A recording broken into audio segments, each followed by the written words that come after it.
Morning. Thank you all. Welcome to the Maine Planning Basics webinar series. My name is Tom Mariola, and I'm a senior planner with the Municipal Planning Assistance Program at MOCA. These webinars are intended for those that are new to the planning profession. A reminder that these sessions are recorded and posted to our website. On that note, I haven't even posted our session from 2 months ago yet. We don't have we left DACF, who had a YouTube channel. We don't have a YouTube channel, and not really sure what the procedure is yet on getting that set up, but hopefully we will get the last one and this one posted soon, by Christmas, hopefully. We won't be holding a session in January. The first Friday in January falls the day after New Year's Day, and school's still out for most people and that kind of thing. So we won't hold another one until February, and we don't have a topic yet for February. So Margaret will send us another topic, hopefully. So we'll have to have a topic for February. Again, abandoned discontinued roads was something that was suggested a few months back. We had a similar session to that in the past, but feel free to send sessions along. And thank you, Margaret, from Harpswell Town Planner, for suggesting this topic. Today, we welcome Jill Johanning of Alpha One Disability and Aging Solutions, as well as Jason Angel of the Maine Department of Labor. Jill Johanning is a Maine licensed architect who specializes in accessible and inclusive design at Alpha One Disability and Aging Solutions. As Maine Center for Independent Living, accessibility has been a service for more than 40 years, providing ADA technical assistance, training, and consulting on designing facilities and universal access.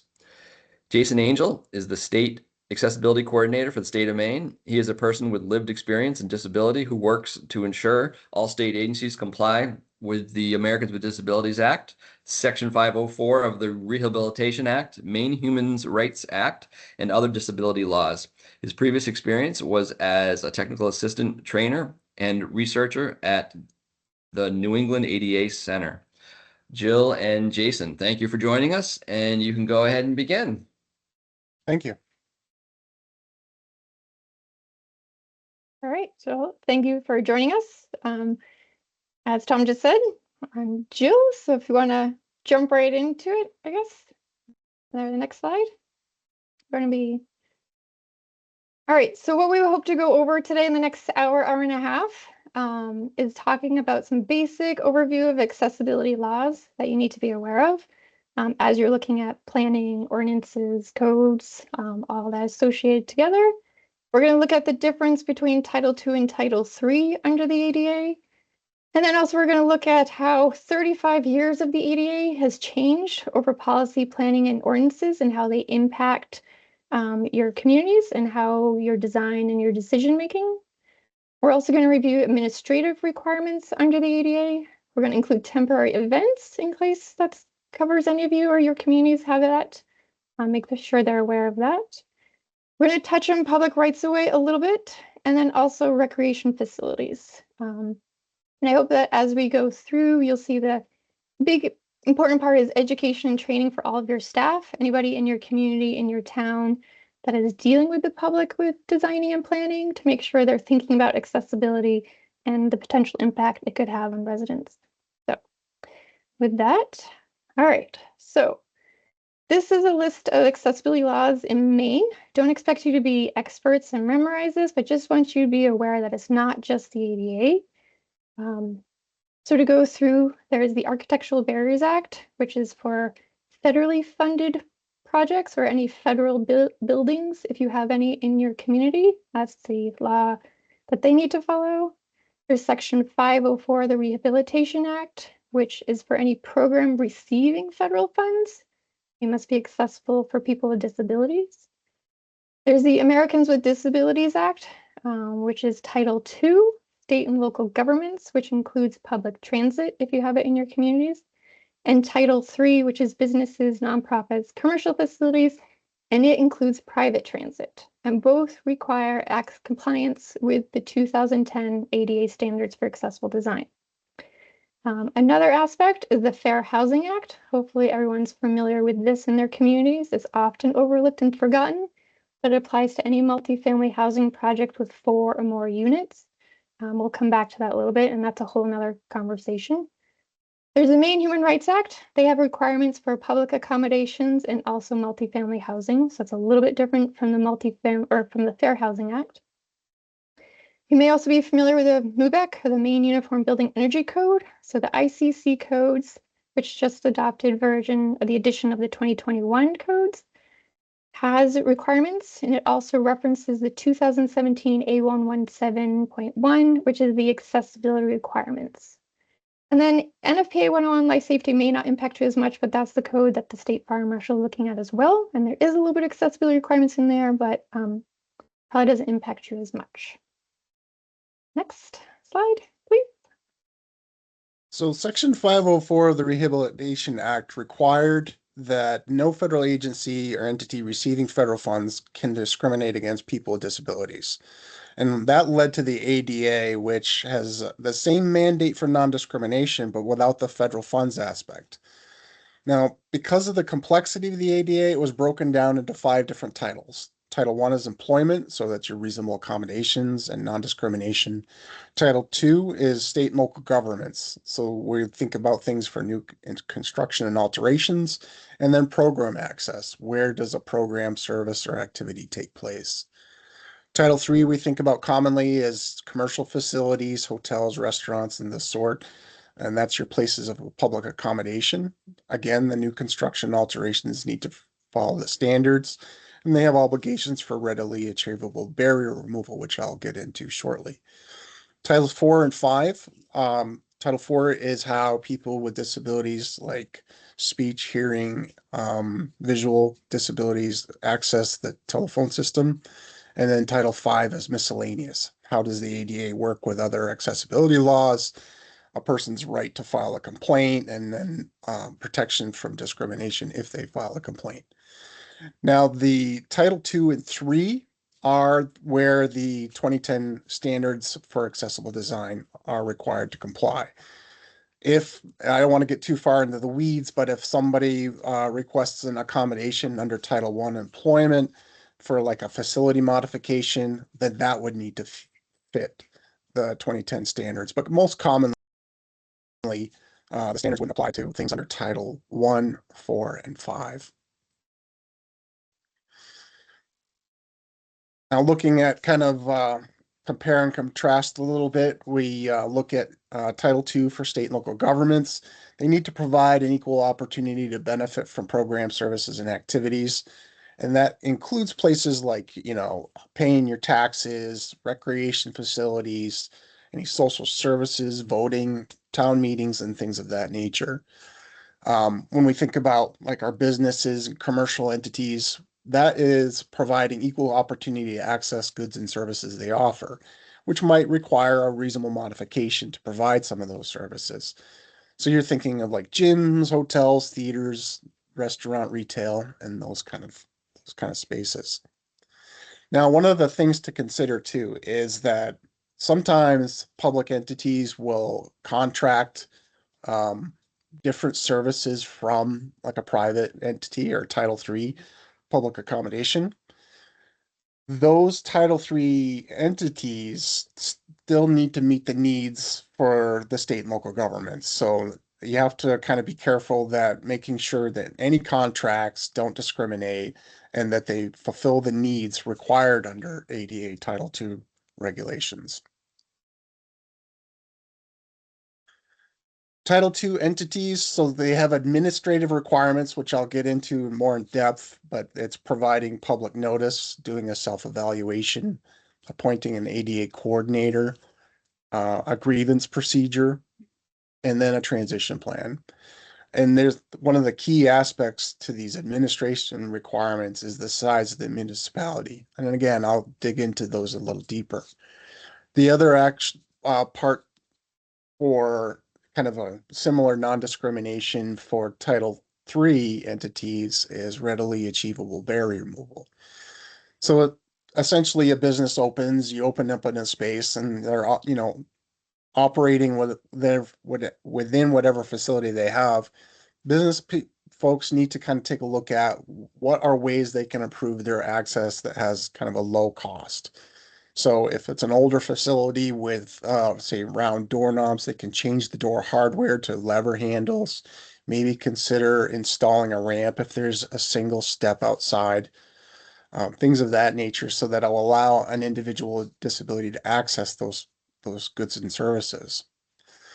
And the other factor important to consider too is like if, say, the town of Pittsfield is going to hold an event in a church facility. If it's a public event, then they have to make sure that those religious facilities are accessible, so that they can't have uh, programs like that in inaccessible spaces. So that's just something to think about. Which kind of leads us to this idea of program access. So access to any program, services, or activities viewed in their entirety need to be compliant. And it breaks down into something like this. So you've got, consider like a children's reading program at a library, and there's 3 libraries in town, and the one reading program they're going to have after school is taking place in one of the oldest libraries, and it's not very accessible. Now, if you're looking at the program in itself in its entirety, you've got these 3 locations. The other 2 are accessible. That program needs to move to one of the accessible branches. And that's kind of what program access kind of really does, is where does this program take place? Not necessarily a specific facility, although it needs to be held in an accessible facility. Now, if there's only one library in town and it's super old and historic and this, that, and there's lots of access challenges, then really plans need to be made to make the library accessible. And then that, in the meantime, that program may need to be held in another accessible municipal space. So town hall, maybe a public works meeting room, whatever accessible spaces might be available. And so that's why we kind of look at this, what are the needs of the program? Where are they being held, and making sure that they're not being held in an accessible space. So here's a factor when we consider designing for construction that's commonly missed. It's ensuring access even during construction. And the challenge is that you're closing some sidewalks, and most people, like in the this image here kind of in the middle, they've got some waterworks going on. Most of the public kind of walk through that gravel area or walk around the grass.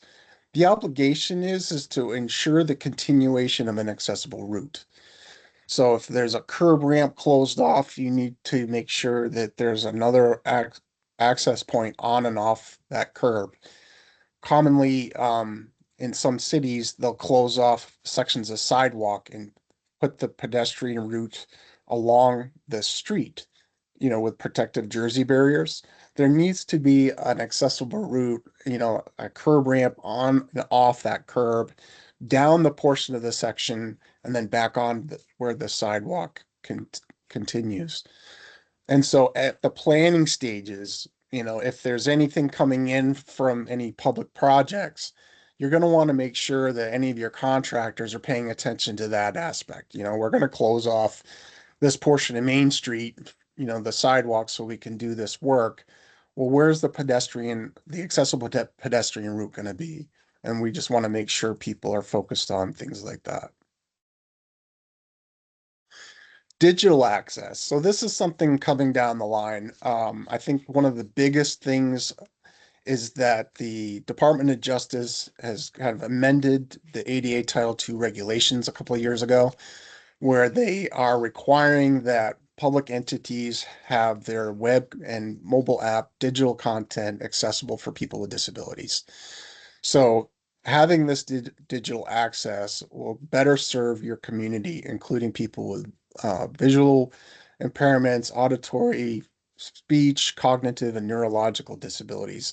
Having websites designed to meet the requirements of the Web Content Accessibility Guidelines will it's designed to be robust and intuitive and things like that, so that you're building a website that people can kind of readily use and then also works with screen reading technology or accessible technology. So the idea being if somebody can pay their taxes online, then that platform needs to be accessible. Now there's different deadlines based on population size. So for state and local governments with populations of 50,000 or more, there's a deadline for April 2026 to comply. Municipalities under 50,000, so smaller entities like that, would need to comply the following year, April 2027.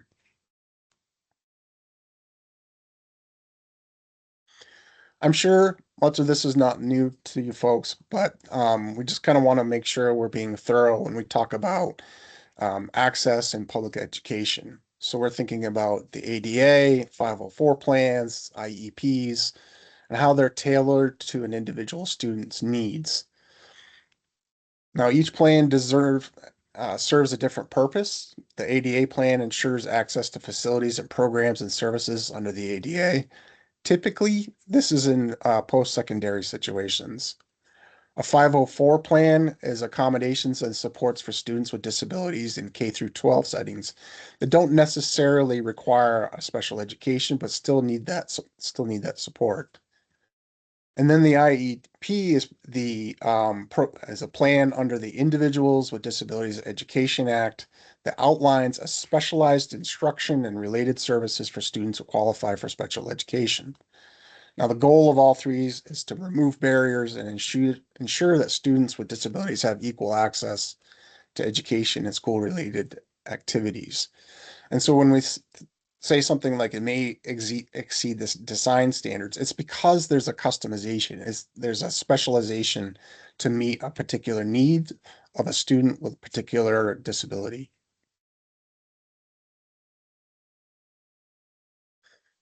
Service animals. I don't know how many folks kind of you maybe you're you you're like the gatekeeper at a public event. You know, you're welcoming people into the town meeting and instructing them where to sit.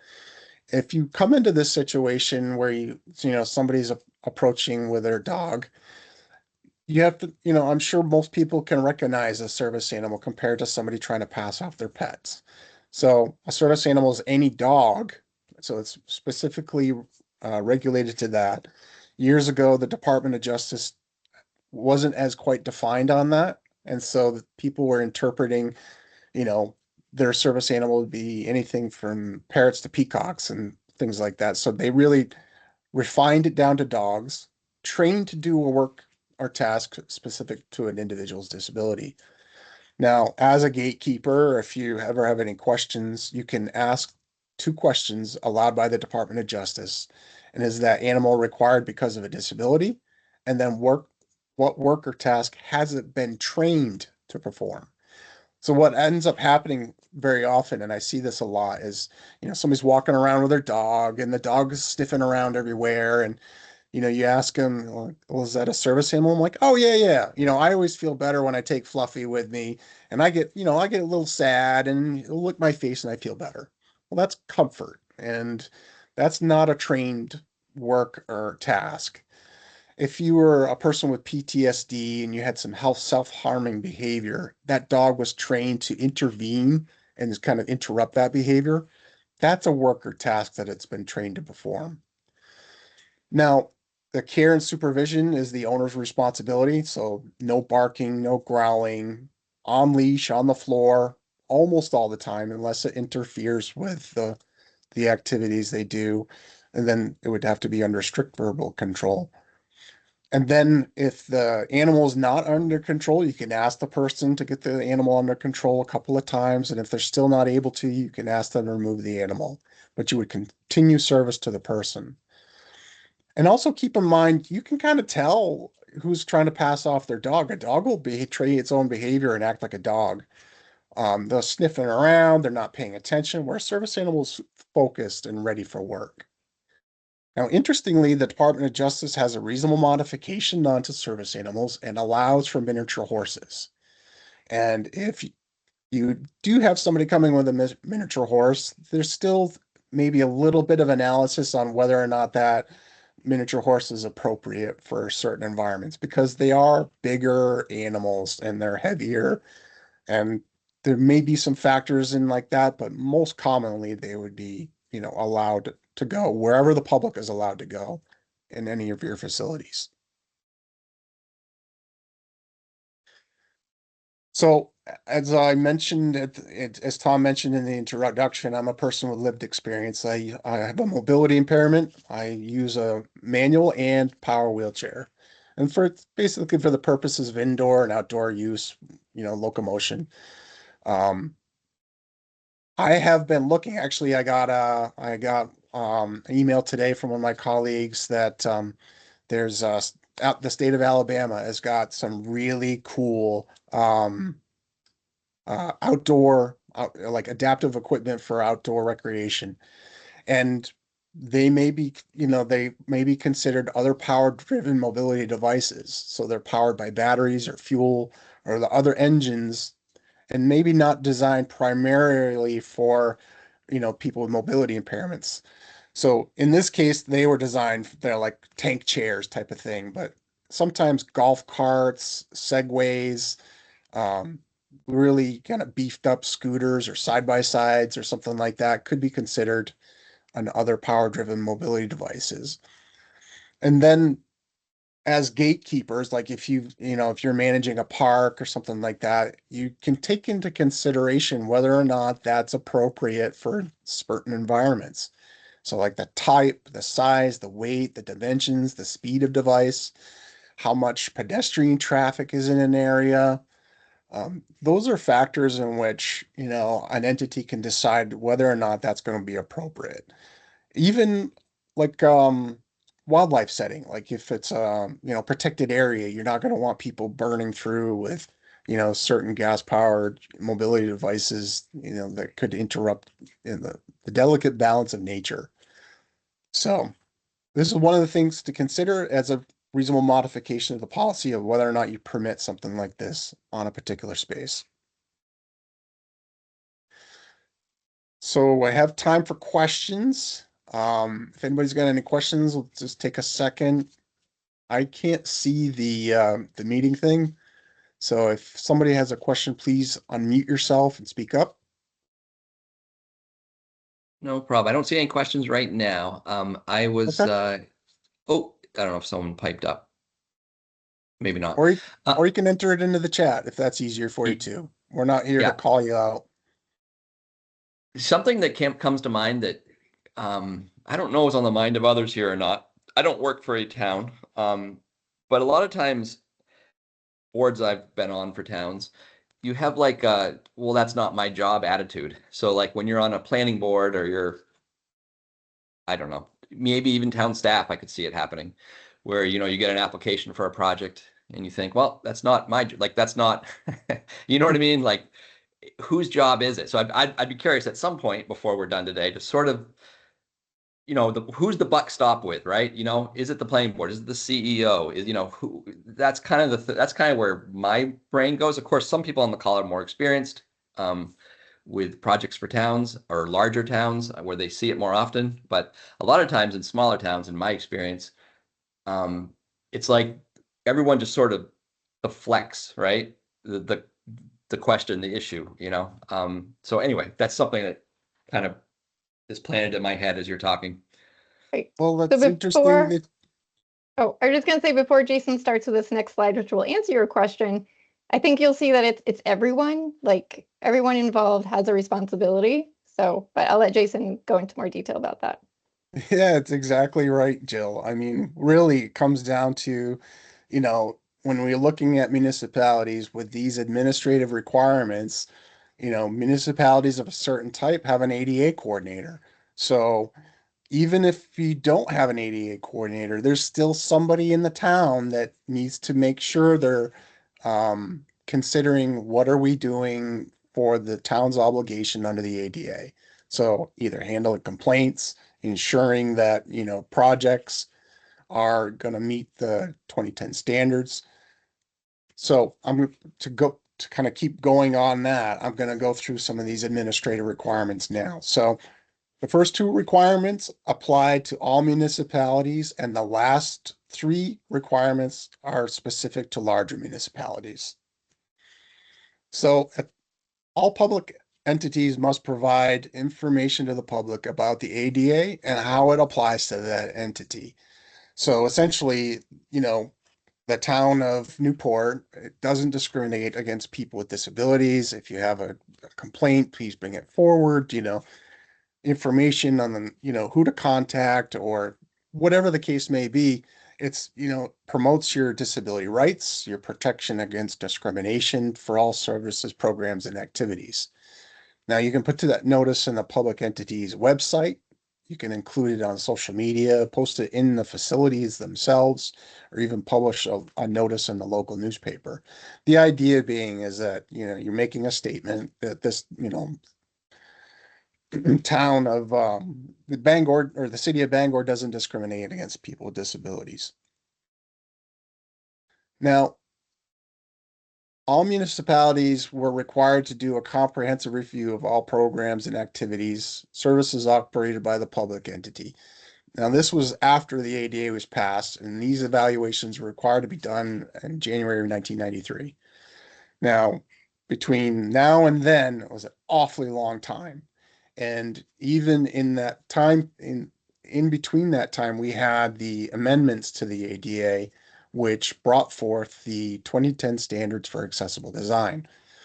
So what we recommend strongly lots of times, because there's been so much time, either facilities were torn down, demolished, or destroyed, or reconstructed, or modified, or adapted, or, new schools, all that kind of stuff like that. New recreation facilities, we recommend very often to do another self-evaluation.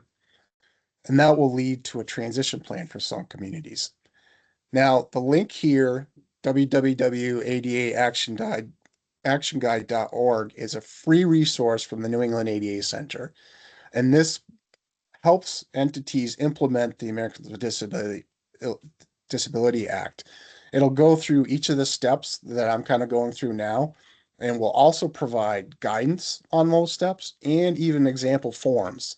So they've already got on that website either a short notice of non-discrimination or a longer notice, and people can kind of use those as examples and post them immediately. Like, it's really just plug in your town name and then you've kind of posted your notice. So when we think about self-evaluation, we're trying to think of, well, what's the breadth of something like this? Well, you think about what programs are going on in town. Where are our services? Where do people pay taxes?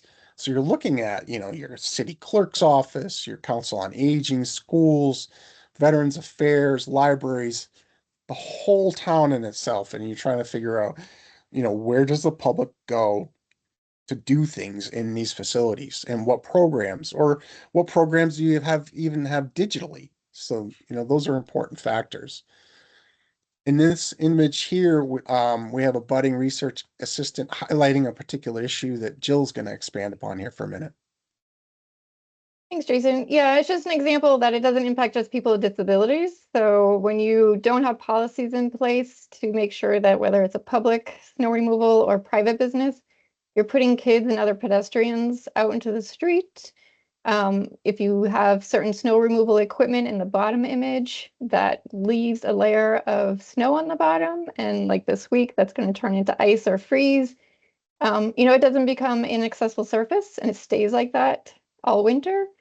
So just as you're looking at projects, when you're having conversations with different departments, all these things impact pedestrians, not just people with disabilities. So that's why we want to make you think, whenever you're asking or working on a project, think, how is this going to work with someone with mobility disability?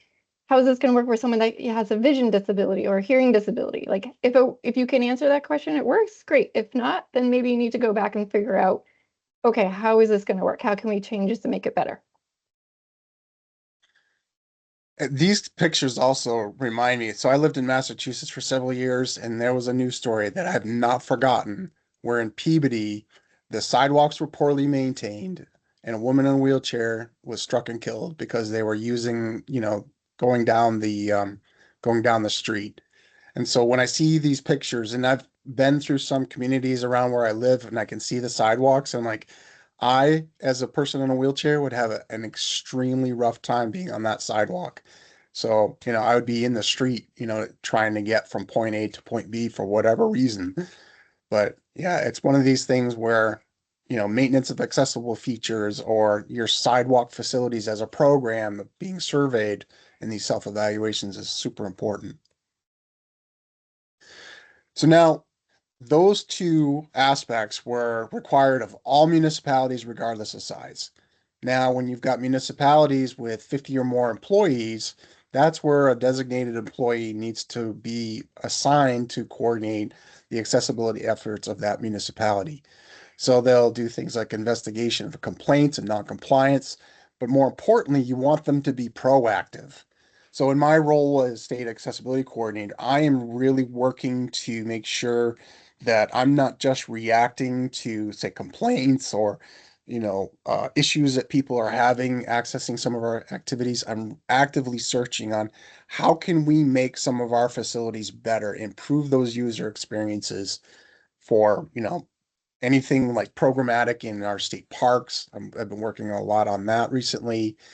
Sometimes our DOT facilities like rest areas. I'm looking for ways to be proactive so that those, any new projects in a municipality, you want your ADA coordinator to be aware of those and ensuring that they're not just going to meet, the IBC standards and housing standards that Jill mentioned earlier, but following the ADA standards.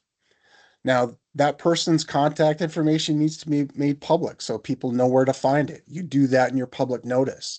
They'd need their name and address and telephone number out there. That same ADA coordinator would be responsible for adopting a grievance procedure.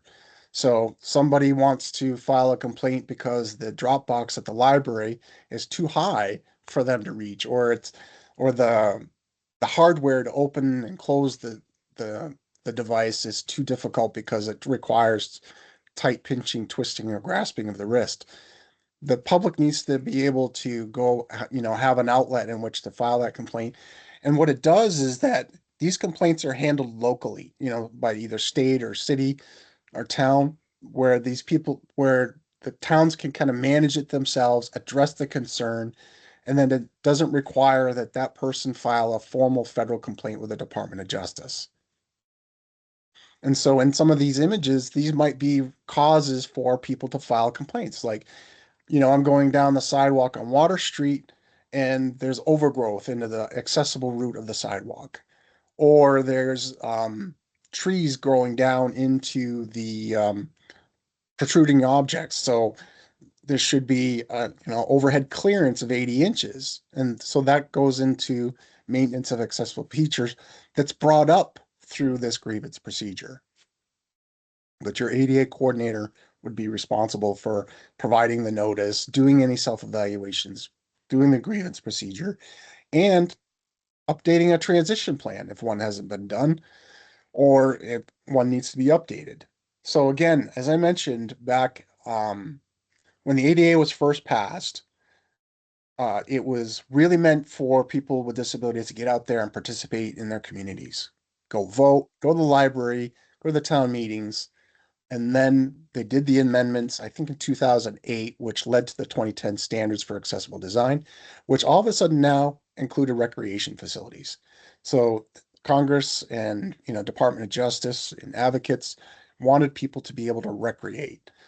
And so now it's highly recommended that any plans that are older than 2010 be updated. So a new self-evaluation to identify any structural changes needed for program access. And what the transitional plan will do is highlight steps to make those changes. Also, the ADA coordinator will provide this opportunity for the public to participate, provide comments, engage disability groups, aging groups, and different community members to be able to have their input into these transition plans. And then also that includes, aspects of the public rights of way, which would include prioritizing curb ramps, improving public streets and sidewalks. And so you would need to, the plan would need to include a schedule for providing curb ramps or improving those priority walkways serving entities covered by the ADA. So that's your state and local governments, their offices, facilities, transportations, places, public accommodations. So a transition plan breaks down like this. You identify a barrier that limits, access to a program or service. You identify the method to remove that barrier. You create a schedule to remove that barrier so it can be phased if the schedule exceeds more than a year. And then indicate an official responsible for implementing the plan. And then we would recommend identifying a source of funding. So, this could be, we would recommend maybe a cost estimate, and then what budgets is that going to come from? So if it's a recreation facility issue that needs a new lift into the pool because the old one's broke, then, it'll come out of that budget and, it's that cost. Again, that ADA action guide would help with a transition plan that helps show all these breakdowns into one longer form. So to Tom's question earlier about something comes forward like this, and Jill's response is correct. Yeah, it's kind of all of our responsibility. Like I work for a particular department. What do I bring to this new projects being brought forward or this new plan for, whatever has been brought forth in the community? The idea being that in certain municipalities, the ADA coordinator would be an integral person in kind of facilitating that conversation, coordinating with the other agencies, but those other agencies, also taking the same responsibility to, participate and then, go to the ADA coordinator for answers if they have got questions about how does their input impact a certain project or activity. I'll just add that, it's been explained too when you have build projects, it's the engineer, it's the architect, it's the contractor. Nobody catches it. Like everybody's involved. Everybody has a chance to say, is this right? Like, are you sure this isn't correct? So if you're involved in a project, please ask the question if you think there's something wrong, or reach out to us if you have a question you want to know if you're doing it right. So if we have a question we can grab. Sure. Reed, go ahead. Yeah, I've got a question. So in some of these small municipalities that are very rural and they oftentimes don't have capacity, for stuff like this, like an ADA coordinator. So I'm just wondering if there are any like regional ADA coordinators that exist, or if there's grant programs specific to this sort of thing that might provide the funding or a staff person for a town to adopt a grievance procedure, for example.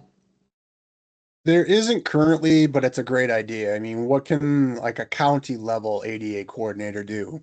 That would take some sort of organization by a county or region for sure, but it really does come back on the municipality. And I realize, funding and capacity are, tough. Lots of times ADA coordinators are not just solely an ADA coordinator. They are the town clerk or they're the public works department or the code enforcement officer. They've got a number of other responsibilities they're already doing.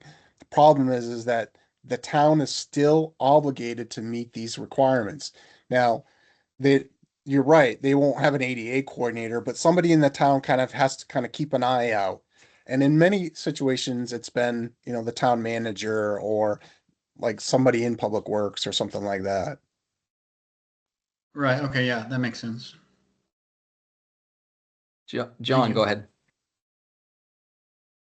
Hey everybody, thanks for the presentation. I'm gonna just kind of like come up with sort of a hypothetical situation, which I'm not quite sure how often this really happens, but I was just thinking about piggybacking off of that question that was just asked.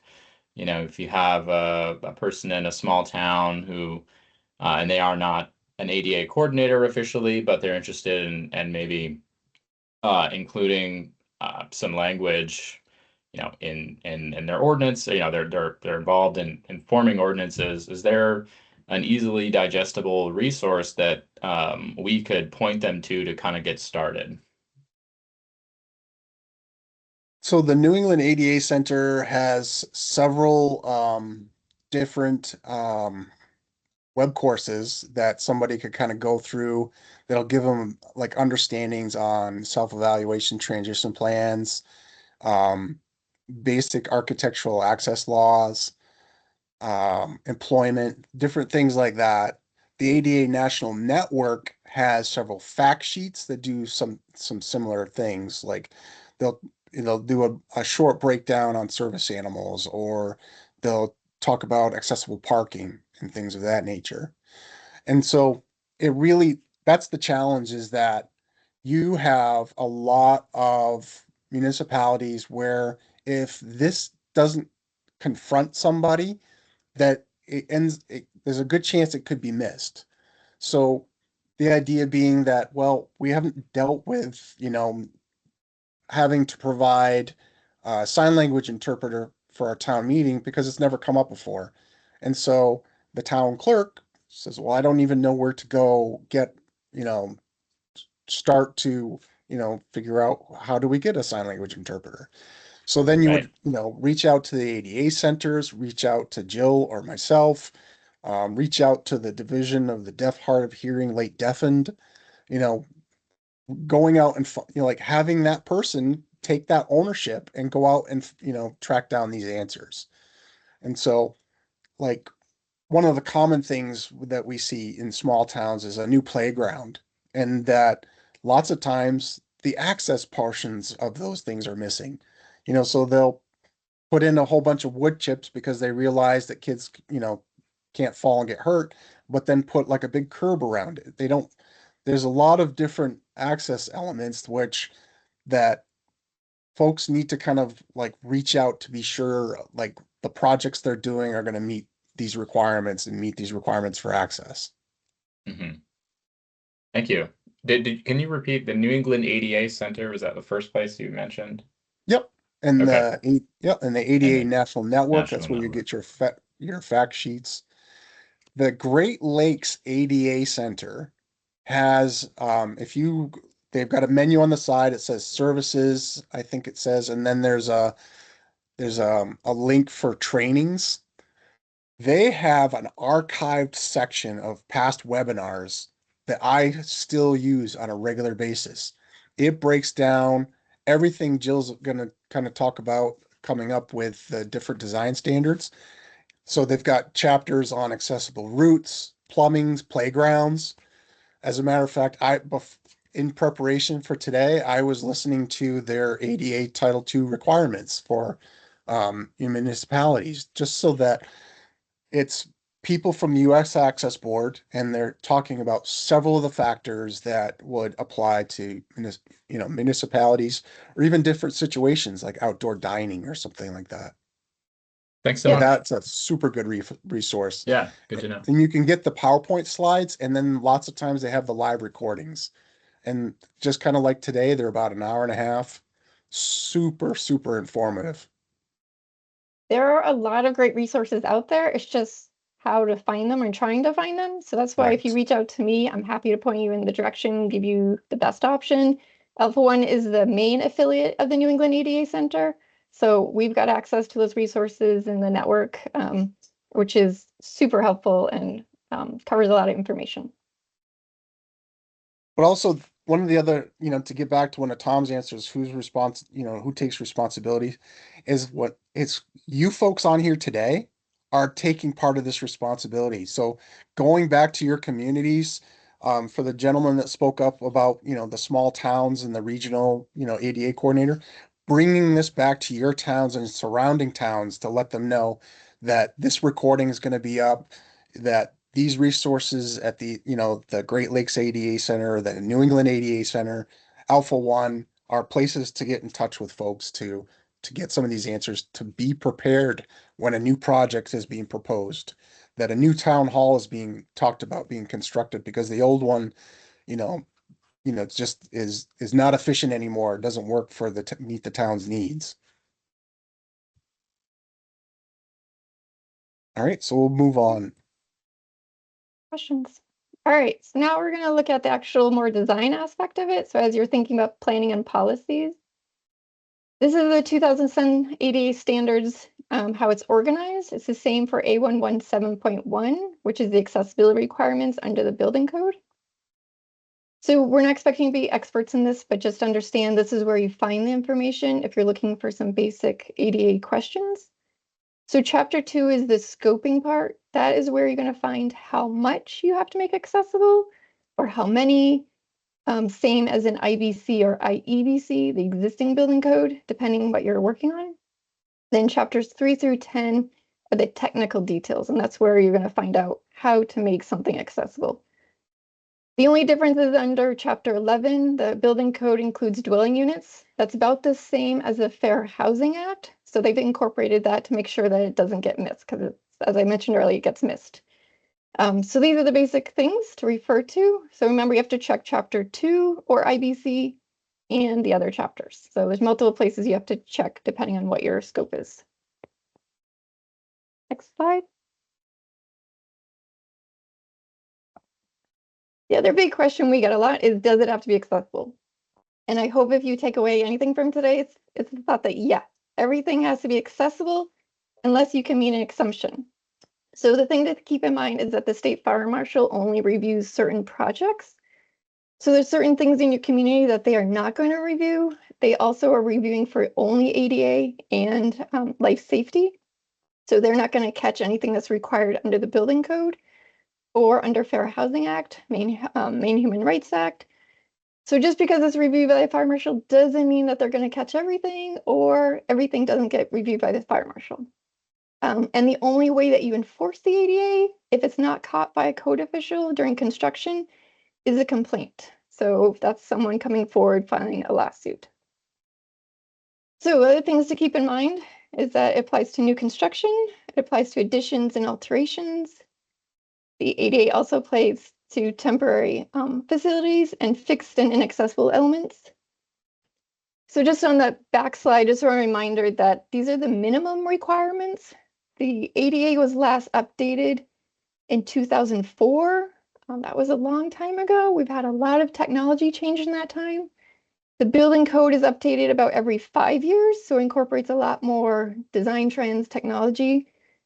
Also a caution for you and your departments and your communities, if you see products that are labeled ADA compliant, just please note there is no certification.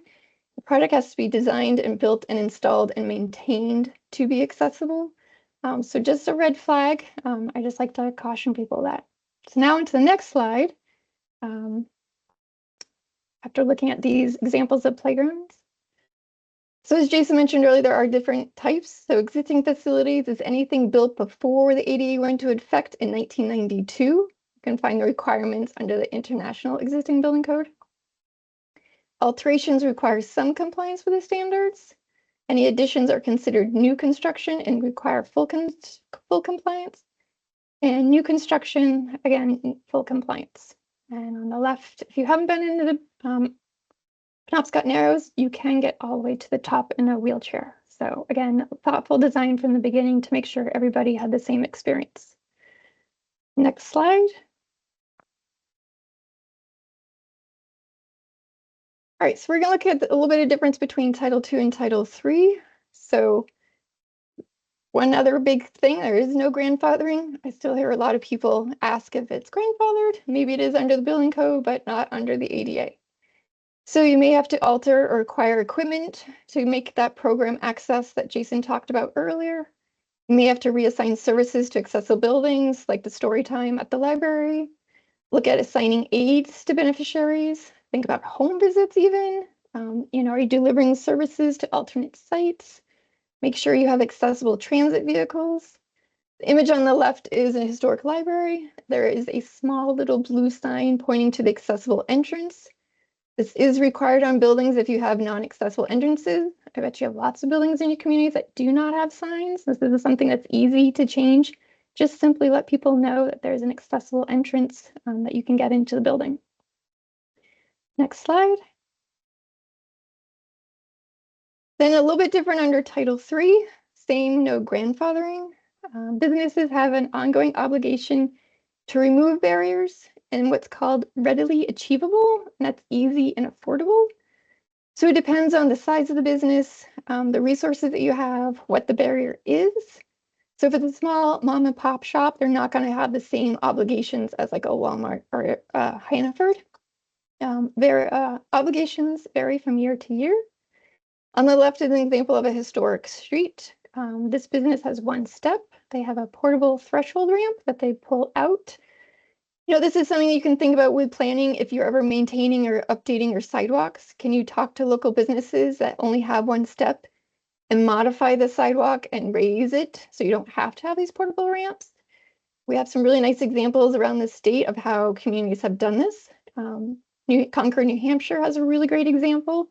Happy to share those with you if you have any Main Street projects that you want to try and improve access. Next slide. The one exception is there is safe harbor. So if you do have any projects or facilities that do comply with the original 1990 ADA, you do not have to retrofit them unless you do an alteration. So as soon as you touch them, you do need to bring them up to the new standards, new building code, like that. The one exception is recreation facilities. There were no requirements for recreation facilities, so they do not qualify for safe harbor. So next slide. All right, historic preservation, just similar, no grandfathering as common theme, hopefully you'll remember.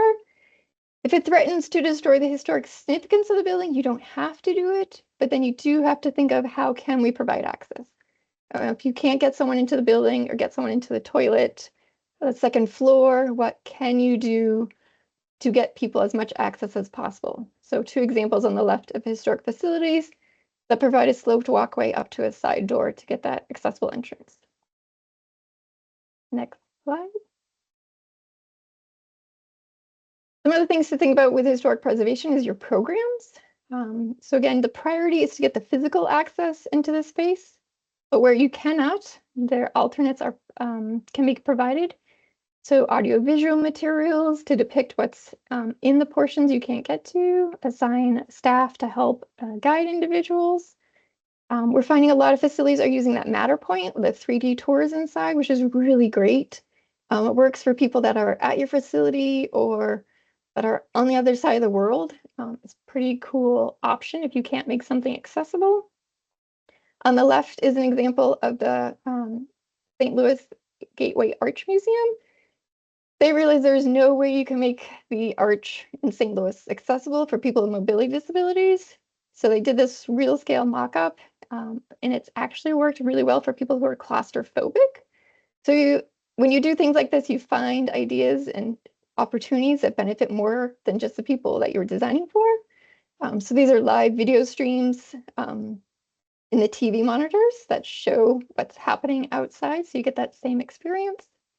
Other examples below are, again, video screens or even printed material to help explain what's going on, depending on your materials or your resources and your funds. Again, small towns do not have a lot of budget, so get creative, do the best that you can, show good faith that you're trying to comply. Next slide. Another resource that's great is the ADA checklist. This is a free resource from the New England ADA Center. So if you want to evaluate a facility or someone in your team does, this is a free checklist you can download and use.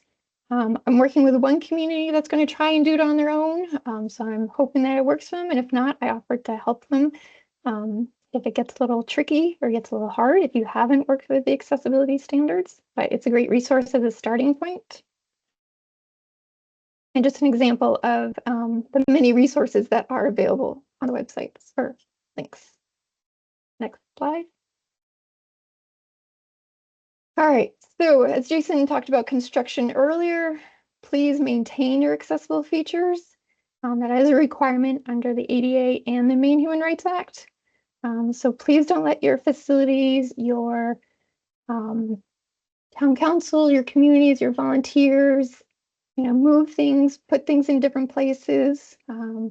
Make sure you're maintaining striping at your parking, and make sure you know the difference between maintenance and alteration. If you're going to do a good job educating your community, please be thoughtful. There's an example of a large university that thought they were being really nice and using a webcam to show the public what they were doing. Public didn't think it was maintenance, it was an alteration. So the Department of Justice made them come back and fix it and make it accessible. So just a caution about how you're communicating what you're doing. Next slide. And then back to snow. As you're planning a design for streets, a site, we all think about snow, but please make sure you're thinking about where snow storage is. Are you doing snow removal? Examples that look good on paper don't work as well in wintertime. You do have to maintain it. And again, as I said earlier, once it snows, it's going to stay there. It's going to freeze. It's going to become a barrier. So again, if I can emphasize more, please think about snow removal and making sure it works in the wintertime. All right, any questions before we go on to some other considerations?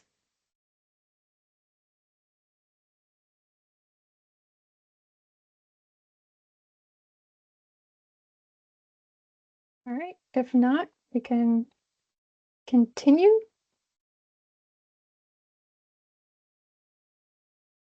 So assistive listening systems are required where audible communication is integral to use of the space or audio amplification is provided.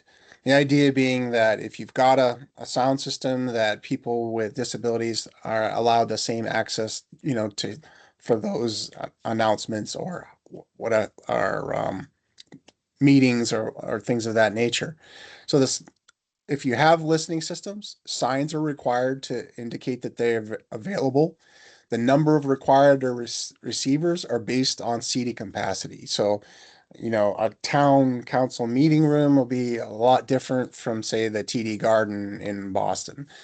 And chapter 2, the scoping section that Jill mentioned, will have a breakdown of how many uh, receivers are required based on seating capacity. There's different types of these systems available. It's either infrared, induction loop, radio frequency, or essentially what it does is amplifies the sound for an individual. So lots of times people who become late deafened are trying to make the most of the hearing they have, and these listening systems help in that regard. All right, housing. Housing is a huge issue in our communities. I'm sure you're dealing with it a lot. But we're seeing a lot of housing that's getting built that's not accessible. So I just want you, again, Fair Housing Act applies to 4 or more units, public, private, anything. There are exceptions for multifamily or multi-story like townhouses. So when you see those in your communities, those are not accessible housing. So please keep that in mind or advocate to think about housing. A reminder as you're thinking about this with your planning board or your code officials that the fair housing and IBC may consider the second floor your ground floor. So if you have a first floor that is parking or that's commercial retail and your first floor of it units is on the second floor, that's going to require vertical access like an elevator. So we found this is an issue in some communities that had an ordinance that said no ground level residential. So by having an ordinance like this, that automatically requires elevators in your buildings, which make them more expensive. So please review your zoning ordinances to make sure that you're not creating this barrier for developers and getting more housing. On the left is an example on the bottom of a 4-unit apartment that has half parking, but on the left-hand side is a ground floor unit. So they do not have to have an accessible elevator. Other things that are getting really popular are rooftops or rooftop decks. So if you have a location where people like to be out on the roof and have a view of the coast and the mountains, if that's a common use space, that's also going to require an elevator to access that. So these little details like that trigger requirements and increase the cost of housing. So just if you can remind people as you're having these housing conversations or anybody that's reviewing plans that are coming in, to make sure, how are you doing? Are you providing access for people to age in place, for families to have choice to stay in your communities as their needs change? If you want to exceed the minimum requirements, on the bottom is a link to AARP. They have recently issued a home fit model ordinance. So they've been working with communities around the country to do universal design ordinances to help encourage more inclusive housing. So I'd encourage you to check that out, see if it's something you think could get support in your community. Happy to talk to you about it more, give you other examples if you want to try and do more housing so we can make our communities more sustainable and welcoming for our aging population, as we are the oldest state in the country. Next Jill, slide. I was just going to add too, is that if there's any public funding attached to this, so if this is a housing authority project, or if this is a Maine housing, funding in some regard, is it is super important that your code enforcement officer or whoever the project leads are really understand what housing laws apply to the design of that project. Because what I have found recently is that there's some projects that have missed something important and are now having to go back and fix them, which is far more costly than if they had planned it right to begin with. So it's super important that people understand what laws applies to these projects, especially if there's public funding attached. That's a really good point, because this is where, if it is public funding, the state fire marshal should be reviewing it, so they're going to catch as much as they can. But if these are private developments in your community where we're trying to do infill housing, it's going to get missed. It's not going to get reviewed by the state fire marshal. It may not get reviewed by your code official. The other aspect is that under Maine Human Rights Act, code officials are supposed to review for accessibility whenever they're doing an inspection. So again, it puts a lot on your code officials who are already doing a lot, short on staff, short time. So again, please reach out to us if you need help so we can help them understand what the requirements are, what they need to be looking for, what they can catch ahead of time. Having shower controls in the wrong location is really expensive if you don't catch it before you put up the tile and the shower stuff. So Jill, on that, the CEO inspection you mentioned just now, is that part of the MUBEC inspection? Or is that? So there's two parts, which is weird. We're kind of odd in Maine that the Maine Human Rights requires code officials to inspect for the ADA, which is not common. So code officials now, after 2018, when we adopted Chapter 11 of MUBEC with the ICC codes, have to inspect for accessibility, but they're supposed to be doing it all the time for ADA. Does that make sense? It's really weird. Okay. And those would, but I'm guessing because that inspection would only be happening in towns generally over 4,000 people, I'm guessing. So okay. That's another issue, yes. I got it. So thank you. So that's why we have all these little gaps where if it's not inspected or plan reviewed by the fire marshal, if you don't have a code official, we're getting all these projects being built that aren't getting developed correctly. So, all right, move on. We could talk about housing all day. That's a whole nother topic. But another thing with ordinances and competing priorities, just want to make sure as you're looking at site developments and plans that what one department might want needs to be reviewed with another department to make sure there's not a conflict. So in the top left-hand corner is an example of a development where one department said, hey, wouldn't it be nice to add stairs to make this connection? Someone asked the question, and because this is new construction and they could not put in space to do a ramp for this space, there is an elevator that the project had to add at the late hour. So the arrows are pointing to the accessible entrance at the top and the bottom. This elevator has to be open 24/7, just like the stairs. So again, that's a big cost that was added to this development that they had not planned on, but was required because they had to put in the stairs. So just think of, again, the ripple effect of how your departments are making requirements or ordinances or recommendations when they're doing site reviews. Because you do have to provide those accessible routes for people. It's going to benefit families with strollers. It's going to benefit bikers. Different things to think about, not just people in wheelchairs or with disabilities. And a similar image on the bottom is a school. has an accessible entrance, but for gym basketball games, they send people to the back egress door up a dirt hill. So again, it could have been designed fine on paper, but the way it's being used is now not accessible. So lots of examples of how things can go wrong or become complicated.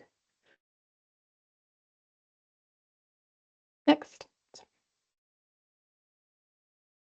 So this comes up short in several situations, which makes it difficult for people with mobility impairments like myself to get to different sporting or non-sporting events, like a graduation. So sport facilities have a requirement for um, accessible routes to each area of sport activity. So if you've got a football field, baseball field, tennis courts, a soccer pitch, an accessible route is required to each of those areas of sport activity from your site arrival points.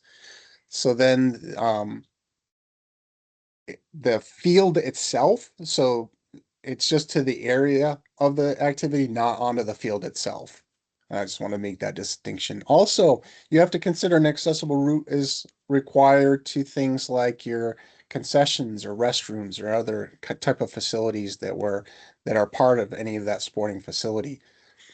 Now, the ADA National Network has a guide for temporary events. So when you think about like a graduation or something like that, and you're setting up in the football field or something like that, you know, you're setting up a stage, you're setting up seating. There's requirements for accessible routes or connections, you know, to any kind of toilet facilities or something like that for that event. And this guide will help you kind of navigate through different portions of that. All right, public rights of way. How many people are working with the public right of way accessibility guide, or hopefully are at least aware of it? If you don't know the history of it, the final rule was issued back in 2023. It was finally exciting that it finally came out. It was exciting that DOT finally decided to adopt it in December 24, but they only adopted the transit stops. Most of Maine's communities do not have fancy transit stops, so that was a little disappointing. The other change, if you've been paying attention, that just in September, the Department of Justice pulled these standards. So there's no chance of the public right-of-way guides becoming law under federal law for the next 4 years, but maybe someday it will come back. So until then, we have the DOT standards, which they adopted back in 2006. So hopefully everybody's been using those since that time, if you have a DOT project. Because of this delay in getting the standards out for public right-of-way, the building code actually added in as much as they could. So you will find things like curb ramps and blended transitions in 2017 A117.1.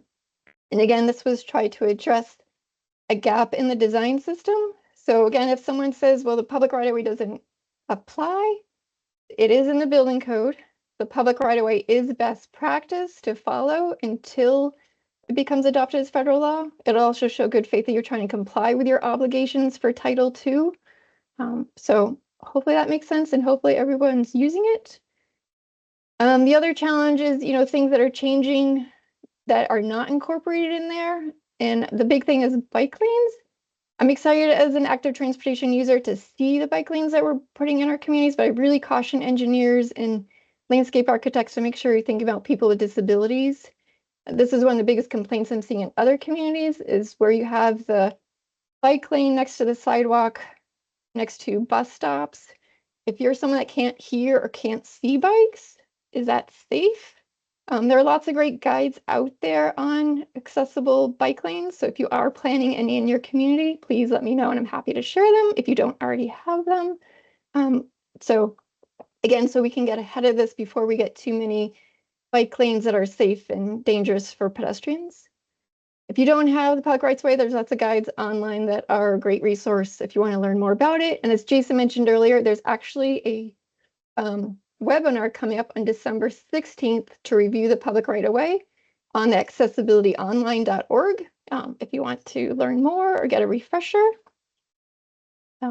Next slide, please. All right, the other things we're going to jump to is sites and buildings, parking, passenger loading zones, stairs. handrails, that's where you're going to find in this chapter of the ADA, but we'll keep going to get to stuff. So parking, hopefully everyone's familiar with parking. A reminder that it is calculated lot by lot. You do need to mark the access aisles. I bet you have in your community lots of parking lots, or maybe only a few that do not have access aisles at every parking space, every accessible parking space, excuse me.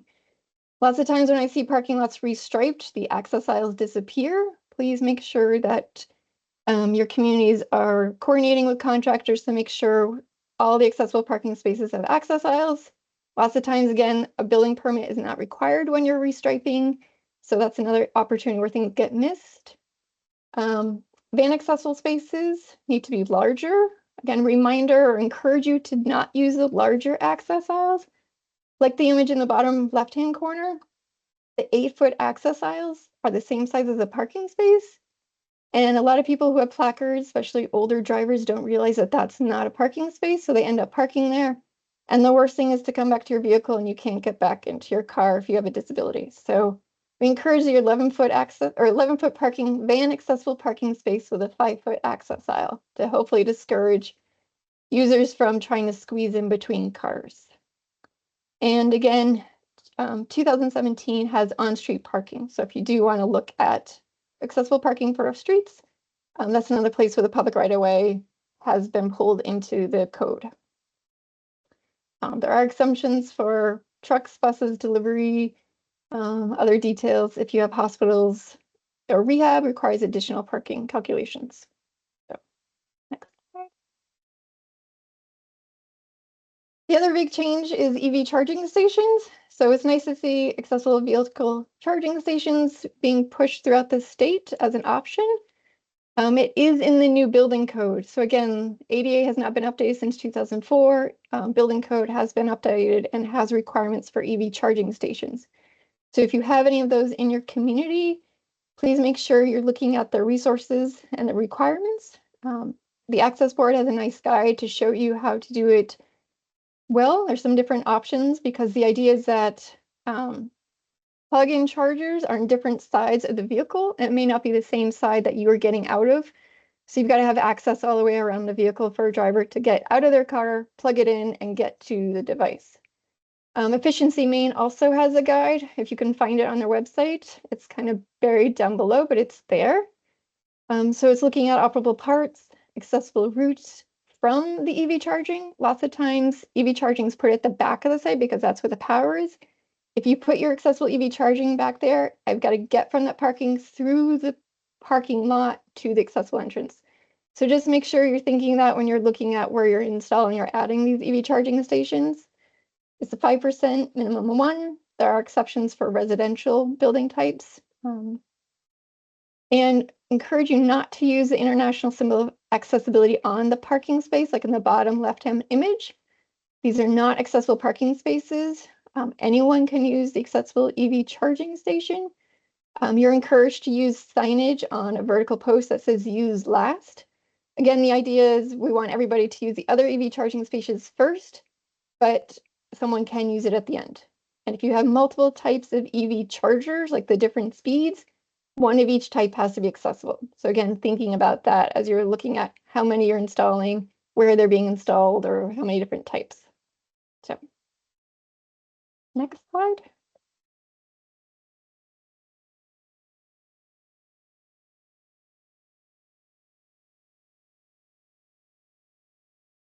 All right.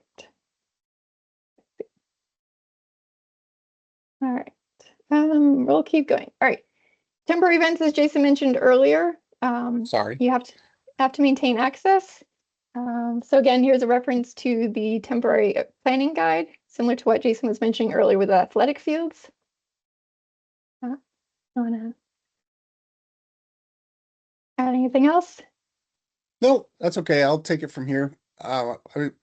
So temporary accessible parking. So if you're going to have an event, and there's no like formal parking, then you're also going to want to make sure that you provide parking, that you're going to want to provide accessible parking, and that would include van accessible parking too. So in this image here, we have parking, kind of on-street parking lined up alongside. You're going to have to consider, is there space for an access aisle? Can you, look at the site, locate your parking so that you can provide parking that has an access aisle, has van access space.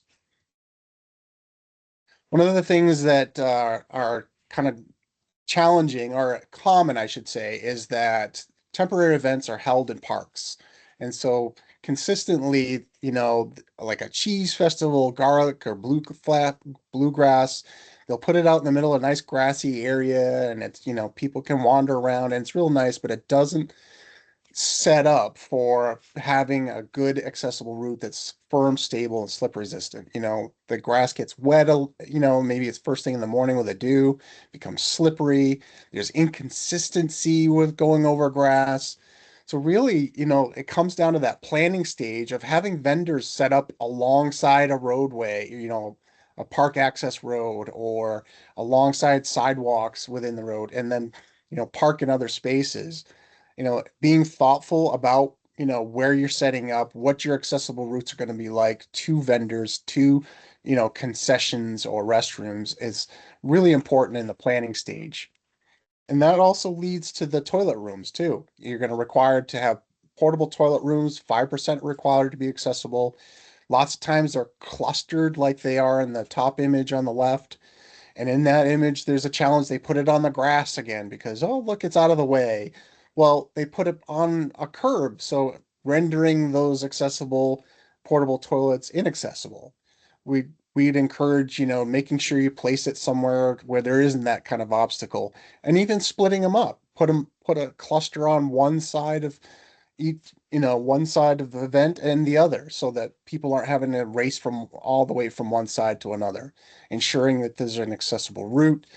Also, in this other image, they have the design on the interior where that curvature there interferes with the clear floor space for somebody to transfer.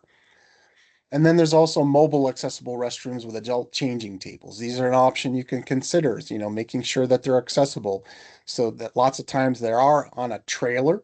So that, want to make sure that they plan for having a ramp for folks to get in and use those types of facilities.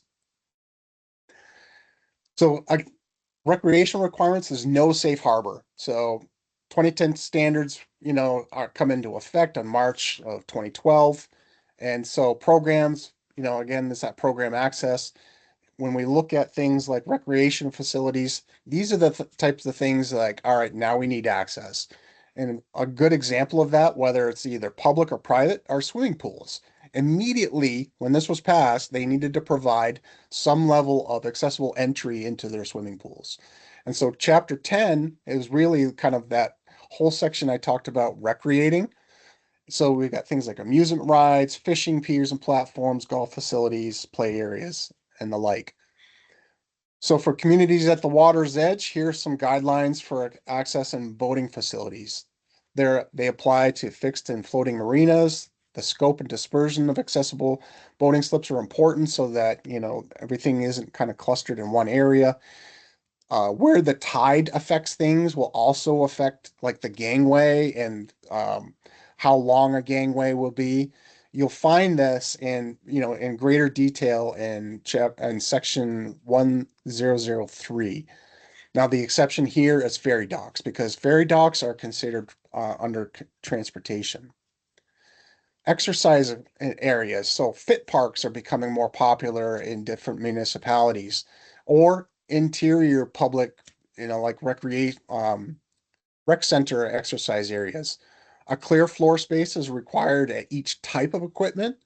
Different types of equipment can share that clear floor space, and that allows a person either to transfer onto the equipment or use the equipment from their wheelchair. When you have these fit parks set up, you have to make sure there's an accessible route from your site arrival points, your parking, bus stops, wherever the case may be. But like in this image down below, they've set up this fit park and the parking off in the distance is a good distance away. I don't see an accessible route. They put a curbing around it, so essentially render this useful for somebody like myself that uses a wheelchair consistently. Now, this is kind of, right down my alley. I like going fishing in different places. This is the Songo Locks at Sebago State Park. They have the accessible route from the parking spot to get down to the fishing pier and platform. The railings you see there, they have a height of 34 inches. They have cutouts just, along that, so you're not all at 34 inches. Dispersed locations, so they've got a couple of different places where you can fish from. They do have edge protection, so if you look at, I know it's hard to see, but down on the very bottom of those railings, there's a thing where a sphere of 4 inches cannot pass underneath. And there's places with knee and toe clearance as well, so that I can get up there. I have to say that if people are considering developing something like this, reach out to me because I have some more other details like that. So the one time I did a site, because this is falls within my responsibilities, I did a site visit. The fishing was terrible, by the way. So considering like this is like super used, well, what about, thinking of placement in other locations or even making designations for, people with disabilities to use these types of facilities? And then Jill's going to take us out to the end in the last few slides here. Yes, playgrounds are great that we're seeing a lot of them come, just like accessible trails in our communities, but they're also a big opportunity to miss stuff. So there are lots of details and requirements for accessible playgrounds. First thing is like the fit parks is you have to get to it. So you need an accessible route. So if you have any playgrounds in your community that are in the middle of a grass field, can someone even get to it in the first place? You're going to get a complaint from the family if they can't. So these are some examples of different playgrounds at different levels of accessibility. We'll skip ahead to the next slide. Yes. Surfaces is the biggest impact. Again, just like the parks with the grass surface, engineered wood fiber. They're one of the biggest complaints we get because they're not maintained and they're not installed properly. If you ever look at your local parks or school parks, how is the engineered wood fiber installed? Is it even engineered wood fiber? Is it wood chip from the local mill or the local lumber yard? To meet the ASTM requirements, it actually has to be installed correctly. So you have to layer it, compact it, sometimes even water it to get that firm and stable surface. So that takes a lot of work if you don't have the material, the labors to do it. There is a nice guide to talk about different playground resource or surfaces if you have any in your community that you are thinking about planning, to consider the upfront cost versus the maintenance cost to make sure you're maintaining accessible surface. If you're planning any natural playgrounds in your community, they also have to comply. So any component is considered a play component, just like on a commercial structure. So you've got to make sure, can kids get to it? Can they climb, transfer? Is there stuff for families to engage with? I mean, this is a big thing for families that have siblings, grandparents. It's not just the kids, it's the parents that also have the disability that want to use your public parks. So next slide. Think about other ways of how, when you're planning, to not just do the minimum, but to really exceed and make it a community center, to make it a destination. We have some inclusive parks across the country that people travel hours to get to because their whole family can play together. It's becoming a source of economic development for those communities because it's such a destination. So think about adding benches, adding shade. If you've got trees, new trees are not going to create shade for years. So do you have a shade structure to keep someone cool that cannot regulate their body or on a hot summer day?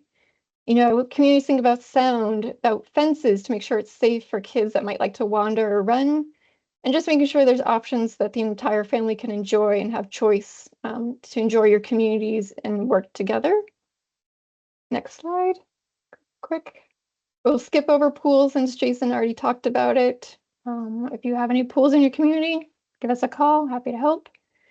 And then finally, outdoor developed areas. If you've seen them, they are a great resource. Their standards only apply to federal parks right now, but they are best practice to use in your own community, and they will be the standards if ever adopted for Title II and Title III. So think about that. Lots of great resources. And I'll try and wrap up in case there are any questions. So again, this is the ADA National Network. We are in Region 1, the New England ADA Center. So if you call this 1-800 number, assuming that your phone has a 207 or New Hampshire or Massachusetts area code, you'll get them. You're also welcome to call me, email me with any questions. We do the free technical assistance. And then this is a list of some other guides that we've mentioned earlier, and there's lots more to this. If you have any questions, we're happy to share. So a little bit of time if there are any questions before everybody has to go. Wow, thank you very much. Yes, questions, guys, please bring them on. It's overwhelming. I think this might be the best one I've ever seen, honestly. And I don't know, pending any other questions popping in here. I kind of go back to my original question that and this may be gullible of me, but like the municipally owned facilities, that makes complete sense. That's very clear to me. It's difficult for some towns, but clear. Where I'm stuck at is the smaller towns that are approving private projects, right? They're approving commercial developments, usually small. You know, I'm thinking small towns here. The best place for the best gatekeeper was a term that was used. I still think it was probably at the planning board level. Maybe I'm wrong, but when a project comes to the planning board for approval, most of these towns don't have a criteria on there that it will stop a project solely based on access, or yeah, on access. And where at least our program could come in, and maybe some of the regional councils would be getting sort of a model ordinance, and maybe I'm sure this exists out there. So there are members of Maine Association of Planners on the call still, and I'm sure that there are example ordinances out there. But where a planning board ordinance for new commercial development would have a place where that can be checked, right? A criteria that can be checked. Because most of these are going to be, I'm thinking small. I don't care if it's like a little cannabis shop moving into an old gas station or something like that. You know, that's the type of level of development where a small town will do one of those every planning board meeting. They'll do one of those things. Very rarely is it a new Dollar General going in, but you might get something to that scale someday. I'm kind of less worried about those types. It's more these small ones that add up to be hundreds of them. And we already got a comment here, so I'm hoping that's answering it. So I think just to kind of add on to that is that if, the folks on this call today can go back and, they're part of a planning board, or if they can, make that part of the conversation when something's brought forward, say, have them hand over the link for the 2010 standards for accessible design. You're going to put in a weed shop in an old gas station. Right. So you're going to have to go in and renovate some of that space. You're going to have to, if you touch your entrance, you're going to have to fix your entrance. You're going to required to provide parking, because an old gas station didn't probably have demarcated parking spaces, and you're going to need an accessible parking space. If you're, going to offer public restrooms, you're going to need a public restroom to meet compliance. The idea being is that they get that piece of information in their hand to know that the planning board is requiring you to meet all the state and local accessibility requirements. And even just having that line in in that some part of that process, to say, this needs to be brought forward as, a huge step in the right direction.